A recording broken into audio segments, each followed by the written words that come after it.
पर यहाँ पे जल्दबाजी मत कीजिएगा। निफ्टी 25,000 के ऊपर आज क्लोज हुआ है, पर ध्यान दीजिएगा तो निफ्टी सारा दिन एक रेंज में फंसा हुआ रहा। सारा दिन बुल और बियर का हम लोग को फाइट देखने को मिला है।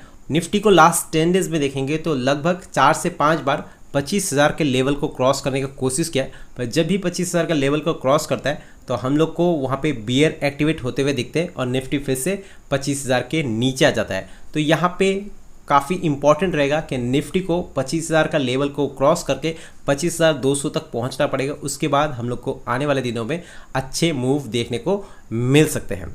चलिए चलते हैं हम लोग टेलीग्राम चैनल में और आज का अपडेट्स देख लेते हैं। आज के दिन FII और DI की तरफ से देखेंगे तो दोनों तरफ से बाइंग हुआ है, पर FII की तरफ से कोई खास बाइंग नहीं हुआ, ओनली 135 करोड़ का। DI की तरफ से 1745 करोड़ का बाइंग हुआ है। नेट हमारे इंडियन मार्केट में 1881 करोड़ का बाइंग देखने को मिला है, पर यहाँ पे जल्दबाजी मत कीजिएगा क्योंकि ये बाइंग कोई खास बाइंग नहीं है और निफ्टी एक क्रूशल लेवल में अटका हुआ है। यहाँ से आगे चल के हम लोग को गिरावट भी देखने को मिल सकता है और यहाँ से आगे चलकर निफ्टी अगर कुछ दिन स्ट्रांग रहा 25,000 के ऊपर तो तेजी भी हम लोग को देखने को मिल सकता है। तो यहाँ पे होल्ड करना है, अभी पेशेंसली होल्ड कीजिए और देखिए कि निफ्टी का मूवमेंट कैसा रहता है। हमारे पोर्टफोलियो की बात करें तो आज के दिन हमारे पोर्टफोलियो ने 0.58% अप में जाके क्लोज किया है। सुबह इससे थोड़ा सा ऊपर था पर शाम में क्लोज होते होते 0.58% अप में जाके क्लोज हुआ है।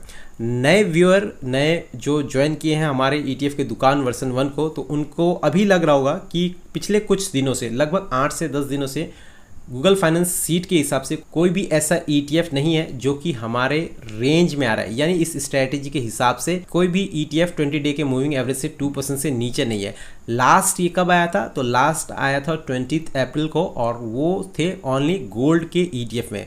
तो जब भी आपको ये स्ट्रेटेजी मौका दे, यानी आपको उस समय अगर दिख रहा है कि कोई भी ETF 20 डे के मूविंग एवरेज से नीचे है और हमारे स्ट्रेटेजी के हिसाब से इसमें एंट्री बनता है, तो आपको उस समय एंट्री लेना चाहिए।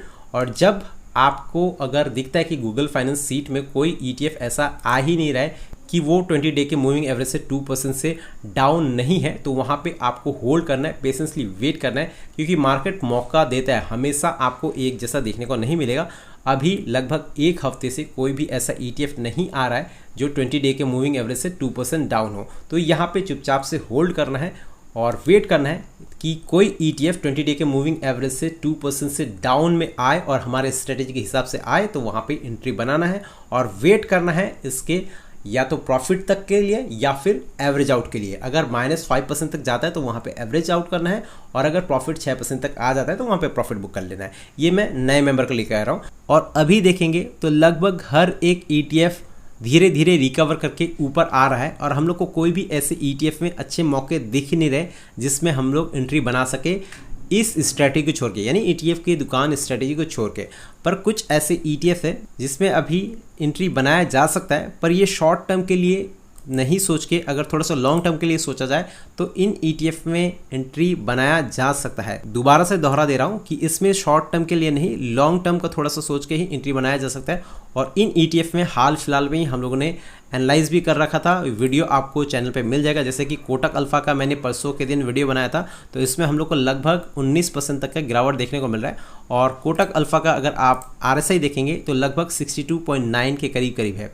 तो यहाँ से कूल डाउन होने में यानी 40 तक आने में समय लग सकता है, पर ऐसा नहीं है कि इसके 40 तक आने में ही यहाँ पे हम लोग को इन्वेस्ट करना चाहिए, उससे पहले भी मौके मिल सकते हैं। क्योंकि अगर कोटक अल्फा को आप अगर ध्यान से जाकर देखिएगा इसका चार्ट में, तो ये अपने ऑल टाइम हाई से लगभग 19 से 20% करेक्ट है। तो यहाँ पे भी काफ़ी अच्छा डिस्काउंट हम लोग को देखने को मिल रहा है। मैं इस ETF के बारे में बता रहा हूँ, तो ये कोई बाई और सेल रिकमेंडेशन नहीं है। मेरे बताने के साथ साथ जाके इसको बाइंग नहीं करना है, पहले इस ETF को जाके आप देखिए, इस पर रिसर्च कीजिए। अगर आपको लगता है कि हाँ ये सही लेवल में है तो आप अपना इन्वेस्ट करके चल सकते हैं। दूसरा और एक ETF है मोतीलाल ओसवाल की तरफ से MON 100 ETF। इसका भी RSI अभी अगर देखेंगे तो 56.1 पे आया हुआ है। और इसके चार्ट पे अगर जाके देखेंगे तो MON 100 भी अपने ऑल टाइम हाई से लगभग 19 से 20% डिस्काउंट पे देखने को मिल रहा है। पर ऐसा नहीं है कि यहाँ पे 19 से 20% डिस्काउंट है तो यहाँ से और नहीं गिर सकता है, यहाँ से और आगे गिरावट हो सकता है। पर अगर आपका इस पर एक बार भी इन्वेस्टमेंट नहीं है तो यहाँ पे हम लोग फर्स्ट लॉट डाल के चल सकते हैं और रेडी रहना है कि तो यहाँ से आगे अगर गिरावट होता है 5 से 6% का गिरावट होता है तो वहाँ पर भी मेरे पास इन्वेस्टमेंट करने के लिए अमाउंट रहना चाहिए। इस हिसाब से माइंड में अगर इन्वेस्ट करके चलेंगे तो यहाँ पे भी एक लॉट इन्वेस्ट किया जा सकता है, जिनका अभी तक कोई भी लॉट अगर मॉन 100 ETF में या कोटक के अल्फा के ETF में पोजीशन नहीं है तो। पर मैं दोबारा से दोहरा दे रहा हूँ, ये कोई बाय सेल रिकमेंडेशन नहीं है। एंट्री बनाने से पहले खुद का रिसर्च, खुद का एनालाइज कीजिएगा, उसके बाद ही जाके इनमें एंट्री बनाना है। अभी उन ETF में मौके खोजिए जो कि अपने ऑल टाइम हाई से लगभग 15 से 20% करेक्ट है, और ऐसा नहीं कि जो ETF भाग रहा है तो उसके पीछे हमें भागना है। जैसे कि गोल्ड कुछ दिन पहले एकदम ऑल टाइम हाई पे चला गया था, तो वहाँ पे सब में हाइप बन गया था कि गोल्ड में इन्वेस्ट करना है, पर गोल्ड ने फिलहाल में एक छोटा सा मौका तो दिया था, अपने ऑल टाइम हाई से लगभग 7% तक करेक्ट हुआ था, पर फिर से हम लोग को रिकवर करता हुआ दिख रहा है और लगभग अपने ऑल टाइम हाई से 3 से 4% ही करेक्ट है। सिल्वर का भी वही हाल है। सिल्वर को अगर हम लोग जाके देखेंगे तो सिल्वर का एक साल में कोई खास रिटर्न नहीं आया, पर सिल्वर अभी उतना दौड़ नहीं रहा है तो इस पर किसी का उतना नज़र जा नहीं रहा है। पर सिल्वर जब यहाँ से मूव करना शुरू करेगा तब फिर सिल्वर के पीछे हर कोई भागेंगे। एक साल में देखिए, एक साल में कोई खास रिटर्न नहीं, 6.33% का, पर इस बीच में काफ़ी सारे अप्स एंड डाउन्स यानी कि वोलेटाइल हम लोग को देखने को मिला है, और काफ़ी बार सिल्वर ने हम लोग को स्विंग का मौका दिया और हम लोग ने स्विंग में भी सिल्वर में काफ़ी बार प्रॉफिट भी बुक किया।